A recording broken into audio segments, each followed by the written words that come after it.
Hi friends, ಇವತ್ತಿನ Tungabhadra dam ನೀರಿನ ಮಟ್ಟ ಮತ್ತು ಒಳಹರಿವು ಸಂಪೂರ್ಣ ಮಾಹಿತಿಯನ್ನು ನಾವು ತಿಳಿಸುತ್ತೇವೆ. ತುಂಬಾ ಸ್ನೇಹಿತರು ಚಾನೆಲ್ ಅನ್ನು ಸಬ್ಸ್ಕ್ರೈಬ್ ಅನ್ನು ಮಾಡಿದೆ. ವಿಡಿಯೋವನ್ನು ನೋಡುತ್ತಿದ್ದರೆ ದಯವಿಟ್ಟು ಚಾನೆಲ್ ಅನ್ನು ಸಬ್ಸ್ಕ್ರೈಬ್ ಅನ್ನು ಮಾಡಿಕೊಳ್ಳಿ, ವಿಡಿಯೋವನ್ನು ಲೈಕ್ ಮಾಡಿ ಮತ್ತು ಶೇರ್ ಮಾಡಿ. Karnataka water resource department information ಇಂದ ಈ ಮಾಹಿತಿಯನ್ನು ತಿಳಿಸಲಾಗುತ್ತಿದೆ. ತುಂಗಭದ್ರಾ ಜಲಾಶಯ ಫುಲ್ ರಿಸರ್ವೇರ್ ಲೆವೆಲ್ 1633 ಅಡಿ ಇದೆ.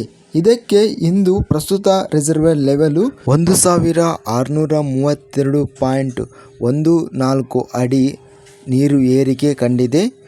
ತುಂಗಭದ್ರಾ ಜಲಾಶಯ ಸಾಮರ್ಥ್ಯ 105.78 TMC ಇದೆ. ಪ್ರಸ್ತುತವಾಗಿ ಇವತ್ತಿನ ಜಲಾಶಯ ಸಾಮರ್ಥ್ಯ 102.3 TMC ನೀರು ಏರಿಕೆ ಆಗಿದೆ.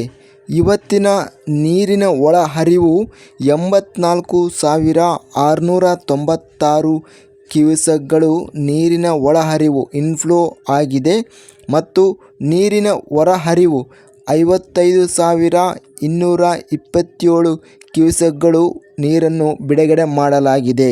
ಪ್ರಸ್ತುತ ತುಂಗಭದ್ರಾ ಜಲಾಶಯ ನೀರಿನ ಮಟ್ಟ 1632.14 ಅಡಿ ತುಂಗಭದ್ರಾ ಜಲಾಶಯಕ್ಕೆ ನೀರು ಸಂಗ್ರಹವಾಗಿದೆ.